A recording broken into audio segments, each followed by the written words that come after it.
Apasan.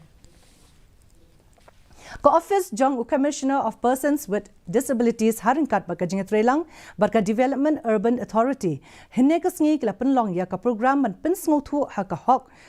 Halor ka hok Jong ki Briew badan Jingduna ki Dkhot met ha ka bayadei baka Jingyo ki kilat ka ket ka ba kani ka program ka thmu ban penbha ya ka Jinghikai ba Pynsngewthuh ha pedeng Jong ki nong don benta palat nru pongut ki nong nya boss Jong ka Jawaharlal Nehru National Urban Renewal Mission kila wan banyashim benta kila yo ya ka Jinghikai ka bapaka kumno banyarap ya ki togi badan Jingduna ha ki Dkhot met barban pentikna ya ka Jingyo alat Jongki ban shong ha ki boss hakani ka ngila sakhi ya ka Jingdon ringkat UW IW Ingtis Secretary Jongkatnat Social Welfare lembat ka Jingdon langkit nong train nakatnat Commissioner of Persons with Disabilities muda barkinong don benta.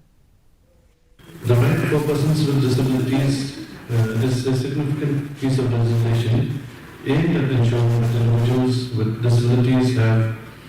equal access to transportation services and facilities. The state government is also in line with the provisions of the Act. With regards to the accessible transportation,